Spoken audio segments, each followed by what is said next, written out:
Welcome to the Podcast Discovery Show, the podcast about other podcasts, where every week we talk about a podcast in a book club style discussion. I'm Kirk. And I'm Zach. And today we're going to talk about a podcast that's all about cereal. Zach, what is this podcast called? It's called The Empty Bowl, a meditative cereal podcast. Okay, I can't do this anymore because I have headphones on and I just can't do it. You can't do the whole episode that way. Did it sound? I have all the tingles. No, I'm just kidding. Did it sound very calming? Very much so. Nice. We just needed the whale sounds. That's the only thing we were missing was the whale sounds. But yeah, so Zach, where did you even find this podcast? I mean, I'd heard that Justin had another podcast about this, and I was looking. I had saved it on my Spotify at some point, and I was just like looking around. And I was like, "Oh, that's on here. I should check it out." And I did, and I really enjoyed it, and so I wanted to bring it. I felt like it was I don't know how exactly to describe it, but it's a nice break from whatever normal type of podcast you're listening to, because it's not like anything else really. It's really not. And it's not what I expected either. I thought it was going to be the whole time was just going to be them talking about eating one bowl of cereal or something ridiculous. Oh, okay. The way how they open up. They open up with the reason we did that voice is because they open up and pretty much the whole time they talk like that. It's literally a very calming. It's not that bad, but they do. When they first open up, it is. When they open up, it's exactly like that. But then they also have. They literally have like, it sounds like you're in a sauna or like a spa, just subtle background music the whole time to make it very relaxing. And so it is an experience to listen to. And I do think that they wanted it to be relaxing, which is an awesome twist on a show that why is a cereal podcast supposed to be relaxing? But it is. And I mean, I've never thought about it before, but I guess that eating cereal can be meditative. Sure, anything can be if you're mindful. Yeah. So they talk about it's all over everything the place. Cereal. Yeah, and I mean it's got some Munch Squad type vibes for sure. So they break down cereal news. They break down cereal history. They break down their feelings in a review style format. They do all kinds of stuff. Yeah, like new products that are coming out, ones that are now being faded out.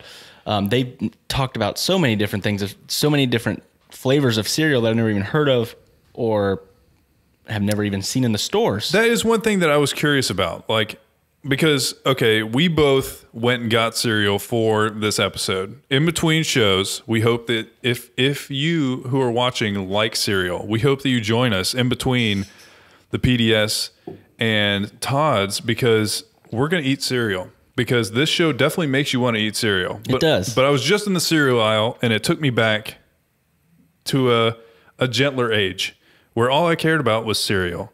And my mom would never take me to the grocery store, because when she did, and not only was there me, there was two younger me's, and we would all try to sneak things into the buggy, and we did many times. And like, I can't even imagine how upset I would be, because it's not like she won't find out. You get to the register and she's like, "Oh, there's 40 boxes of cereal underneath all the vegetables. I wonder how those got there. I guess I'll just buy them." That's not how it went. We got yelled at and we had to go put the cereal back. But just looking down this aisle of unlimited possibilities of sugary treats, I had to think, what do I want? There was something that kept playing in my brain, and I don't know why. I think it just has to do a trigger in my childhood that reminded me of cereal. Do you remember that commercial where they were talking about the discount cereal, and it would always be in bags at the bottom, and it was like this grown adult, and then he was like squat down and walk like a little kid, and he's like, "All the good cereal's down here, and it's real cheap," or whatever. It's just I don't remember that commercial. I just knew they were always at the bottom. Oh, yes. There was a commercial. And it's like, they're like, we're not going to spend money on stupid boxes. It's going to be a bag of cereal. I'm not sure how, I mean, what is the price of cardboard that saved them so much money that could be that much cheaper? I don't know, but I will say throughout this episode, they talk a lot about how they're marketing things. And they even talked at one point about they try to narrow down the amount of options because they want it to be less competitive so they can all make more money on their individual products. And it made me think they probably are making a ridiculous amount of money, because the reason I stopped buying cereal well, one of the many. If I get a normal box of cereal, that's like 2 bowls of cereal for me. Yeah. And I mean, I know that's probably not healthy. It's definitely not. I understand. But if I eat like the serving size, what is it, like a cup? I would love to see what a serving size would look in a bowl, like a regular size bowl that we would normally use. So you've got some Cinnamon Toast Crunch I there. brought some Cinnamon Toast Crunch. And we're going to take a look at the serving size. 1 cup. 1 cup. One cup of, nobody in the history of time has eaten 1 cup of Cinnamon Toast Crunch in a serving. That's like a handful. Yeah, it literally is this.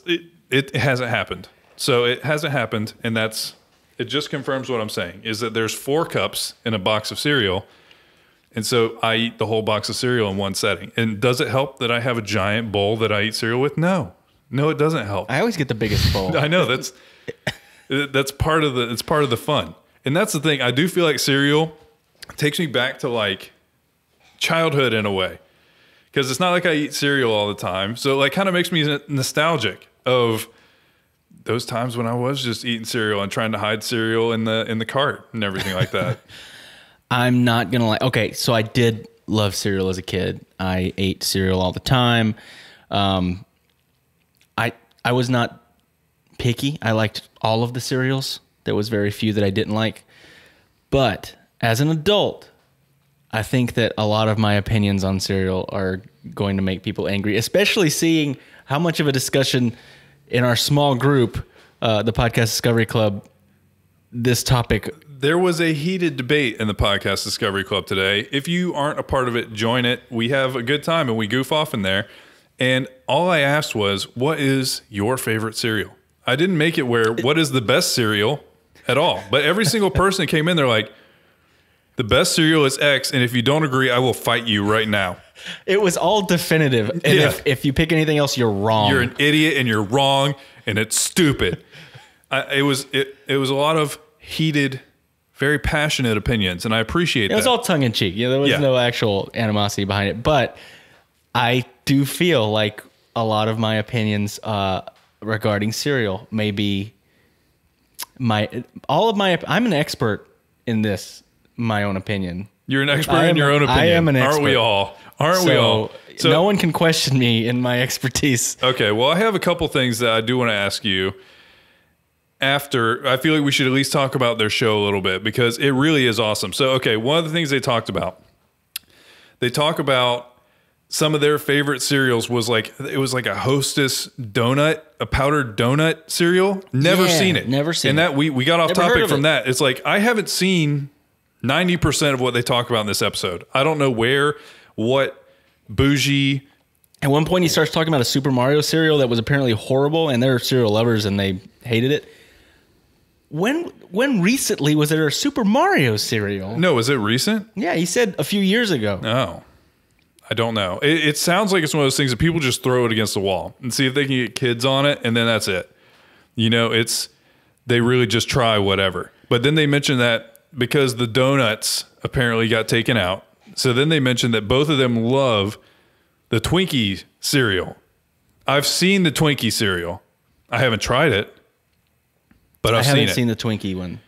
They said it's great. Cinnamon Toast Crunch had a version, which it's the same thing in a way.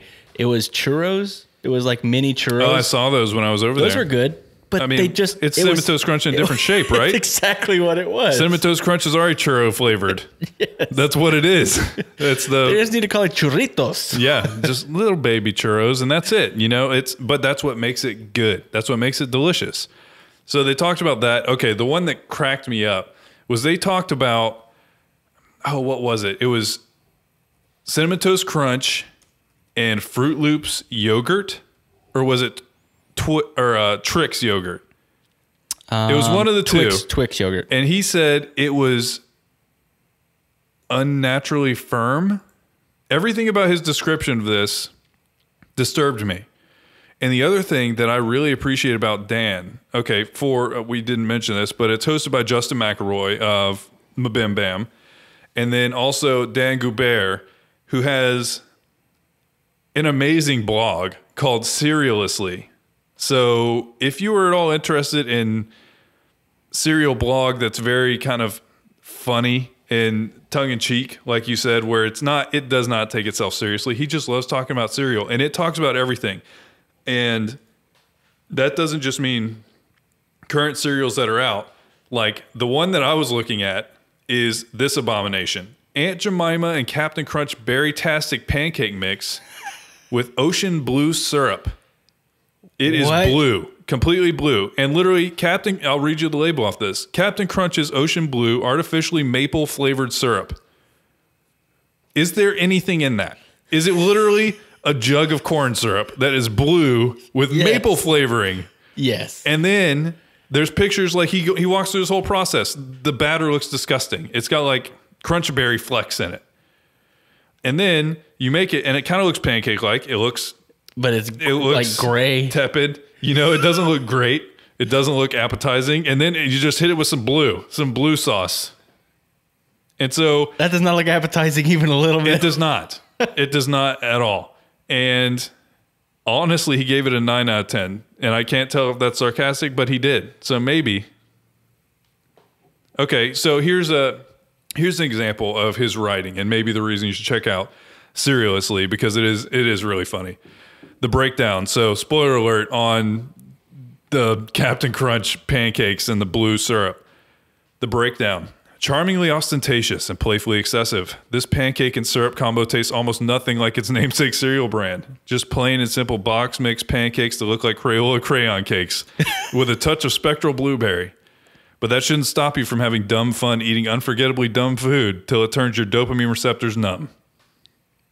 That's some good writing. It really is. It's a really writing. He has a really great blog. So it's really fun to hear the combination of the two, because Justin, honestly, he kind of brings this type of content to Mabim Bam, because he has this whole segment called Munch Squad, where he does press releases that are insane from major food brands that it just blows your mind. It is pretty crazy what the ridiculous things that specifically fast food restaurants have been coming out with in the last, I don't know, 5 years. Yeah. It's probably been almost always. Yeah, I think it's always. But now the press releases are easy, and like there's the internet. He's just like, I'm just raking these things in. Like, I'm just reading every ridiculous thing you guys are putting out. So these two are both very highly qualified to have this type of show.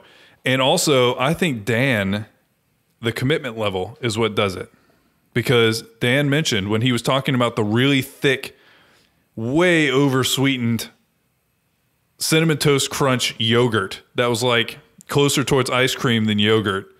I don't know why it was that thick. That's weird. But he said to really commit to this, he poured it over actual Cinnamon Toast Crunch and ate them together to see if the combo would do something. I was like, that is commitment. I appreciate the effort 100%.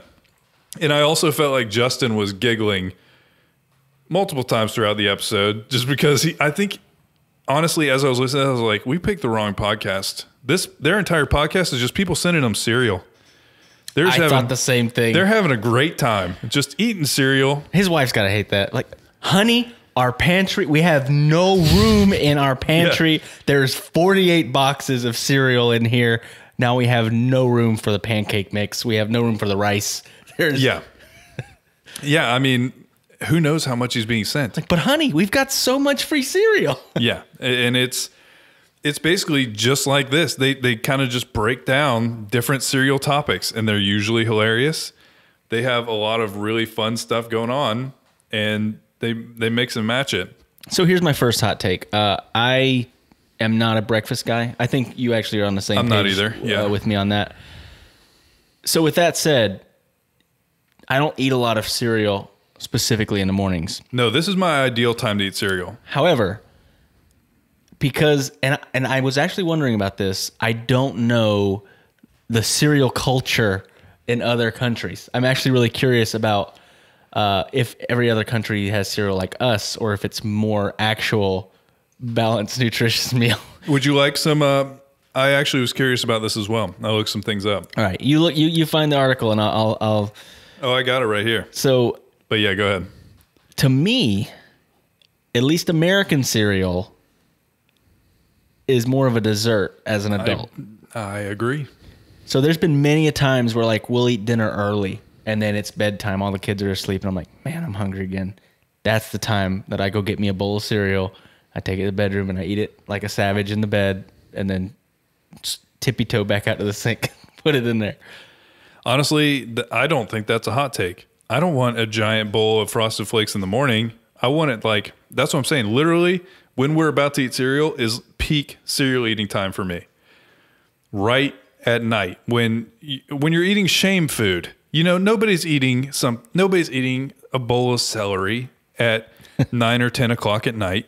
You're eating shame food, things that you shouldn't eat, but you need to do it for your well-being.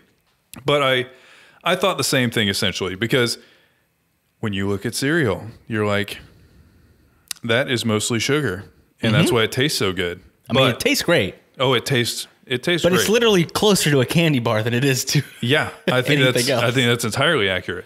But I wanted to figure out kind of how all of this started, where the kind of the cultural context is on it across the world. So, would you like to know the first cereal? I bet you it was garbage. I bet it was like you don't even know. It's called granola, and it was first invented. So not granola, but granula. Granula. Granula. So granula was invented in 1863. Granula could be described as being larger and a tougher version of somewhat similar grape nuts. So first of all, just wrap your mind around that. Larger and tougher than grape nuts. Sounds great so far, right? Here's the kicker. Like something. Granola, however, consisted primarily of bran-rich graham flour made into nugget shapes. The cereal had to be soaked overnight before it could be eaten. It was so crusty and like inedible. You had to soak it overnight to be able to eat it. Yes. It's like black eyed peas. Yes, it really is like dried beans. So not something that would be particularly helpful right now. But no, the earliest cereals were hot cereals, you know, grains and stuff made into porridge or like oatmeal type things. And that is, we don't have to get into all of this, but it is very popular across everywhere is hot cereal. Yeah. I don't know that, I think that's a Western thing only, this kind of cereal. Like the kind of cereal we're going to be eating. That's our thing. It's like, hey, we saw your cereal and your grape nuts and stuff. Yeah, it's good for you, but it tastes terrible. We're going to fix that. We're going to do the opposite. It's going to be terrible for you, but it's going to taste great. And like, I did read something that like pretty much all cereals will be like fortified with vitamins and minerals so that your kids will need. You know why they have to do that? Because they take the bran out. They take the healthy part of wheat out because it's not like tasty. Yeah, good. It doesn't taste good. So they're like, no, that part's stupid, but we could put that back in later with sugar. So they just put like liquid vitamin C. Yeah, they put a multivitamin into it because they take all the actual vitamins out. Yes. Oh man, that's great. So that's one of my things, you know, that I don't eat cereal other than like a dessert most of the time. Same. But also, and I know this is apparently their tagline at the end, I almost never drink the milk. I do. And I feel like that might be like sacrilege in the cereal community. I will say that, I even said this in the podcast Discovery Club today, is to me, depending on what cereal you have, that's kind of the kicker. You know, because Cinnamon Toast Crunch, you end up with like some sweet cinnamon milk. It's delicious. And I mean, honestly, that's why people have Cocoa Puffs, because you end up with chocolate milk. That's the one. It was Cocoa Puffs or Cocoa Pebbles, whatever. That's the only one that I would drink when I was a kid growing up. Do you not like milk? I never was a big milk kid. Oh, okay. Like ever. You know what happened? When I was like, I don't know, maybe my son's age, like 7 or 8 years old, I drank rotten milk thinking it was okay. Oh, yep. And I never liked milk since then. Oh, I took a taste of bad milk one time, and now I smell milk before I put it on anything I've ever put it on. Like literally ever since, there has not been one time I've used milk in any situation that I didn't smell it first. Because you can tell very easily. So, okay, I do drink the milk, but my thing with cereal is I do probably half of what normal people would do. Yeah, I don't put very much milk in because I like it to be crunchy. I like to be able to get milk, and like there's a section of the cereal that's getting like sogged up a little bit, but not all of it. Then it delays the soggy through the whole thing. Now, here's a big debate. Milk first or cereal first in the bowl? Cereal first. I'm not savage. I know, and you know where it's at, Okay. like what I level agree. it's at. I agree. That's the way I do That's it. the debate. People put milk in first. Yes. Are they insane? You don't know how much. How do you balance it? I don't know. It's I don't know. It's just one of those debates that is wild. It's a wild debate. I didn't realize that was a debate, but they're all wrong, and it's cereal first, obviously. Here we go. You have to have a hardline stance when it comes to cereal. No, you do. It's important. You know, it's important that sometimes you take a stand on things in life. Has there been Russian bots that are trying to make everybody one way or another on cereal? Is that what's going on? I think probably there is. That's what's going on, isn't it? The Russian bots definitely got to me.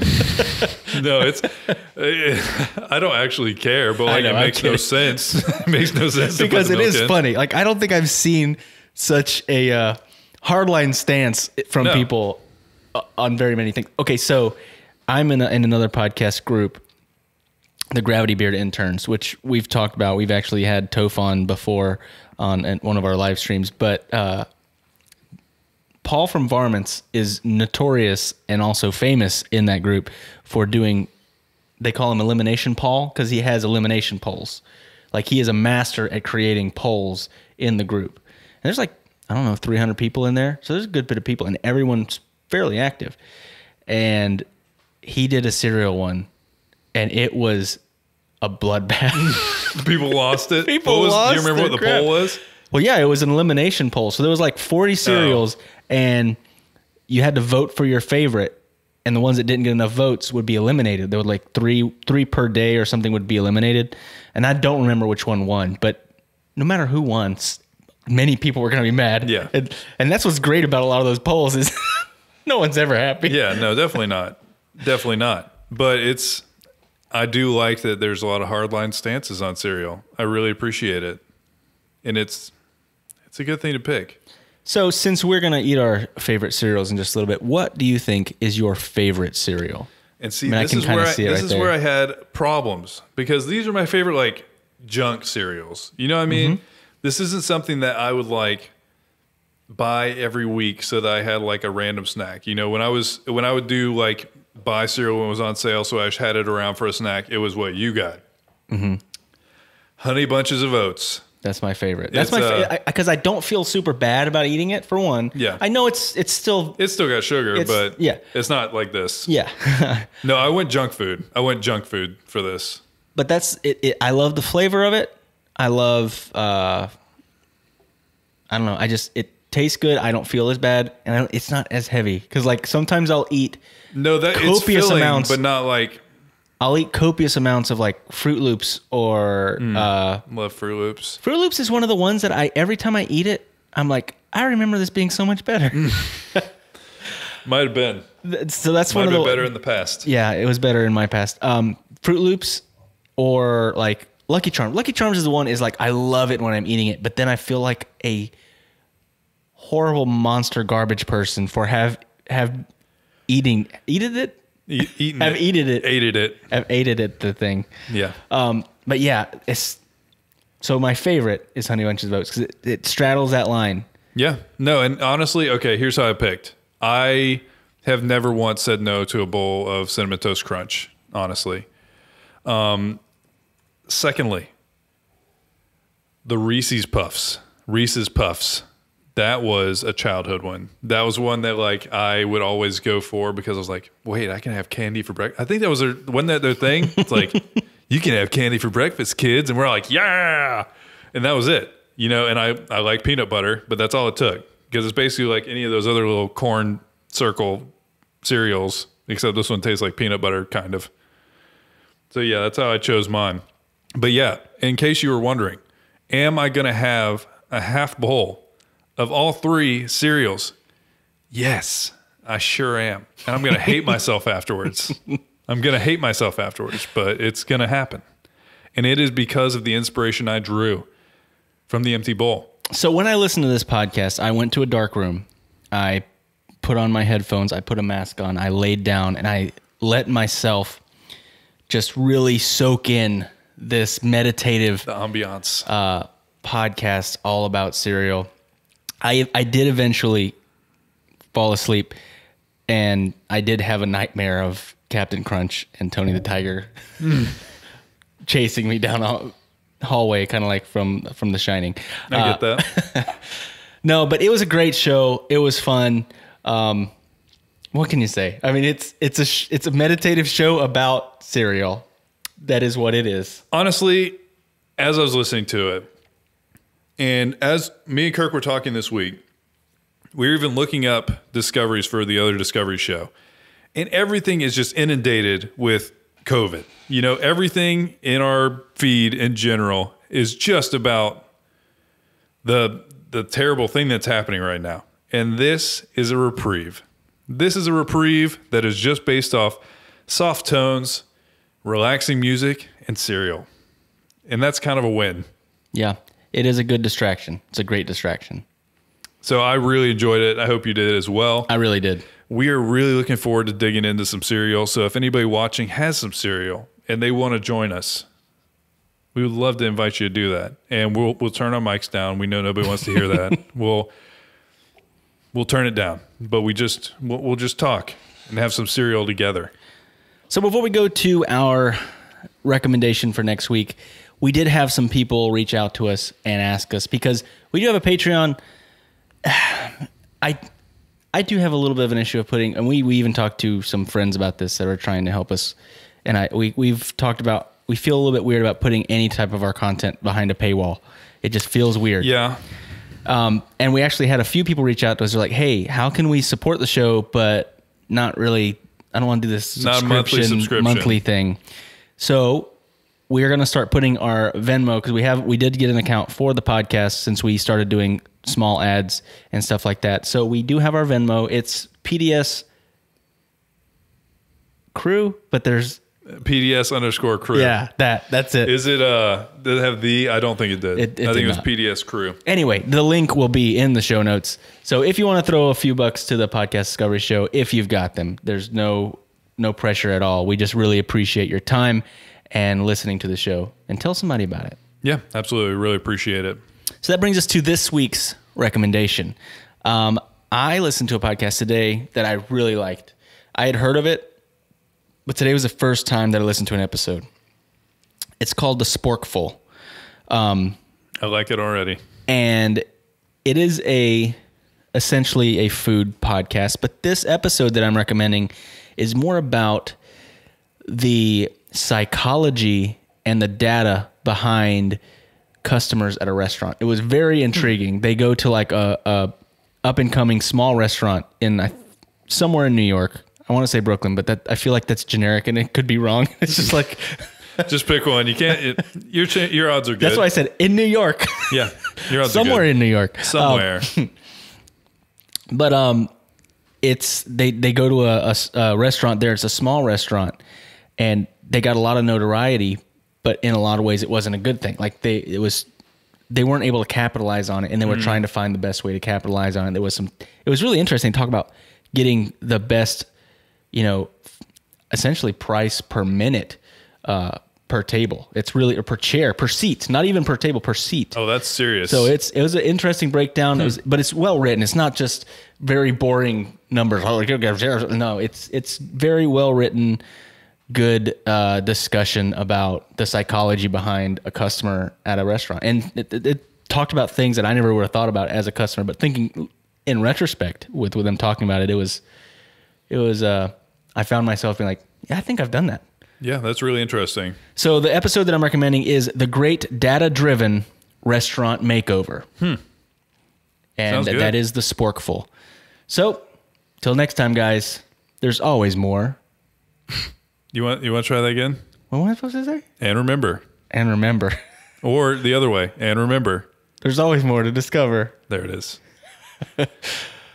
Thank you for listening to the Podcast Discovery Show. We have a few things we'd like to tell you. First, we would love to hear from you on Twitter at the PDS Official or in our Facebook group, the Podcast Discovery Club. Secondly, leaving a rating or review on iTunes helps tremendously in giving us visibility and also visibility to the podcast that we recommend. You can also check out our Patreon page to get exclusive bloopers, old episode archives, and other exclusive content while supporting the show. Finally, seriously, get in touch. We'd love to hear from you about what you love about podcasts. And thank you for being a part of all of the things that we do. This was a podcast from the Podfix Network.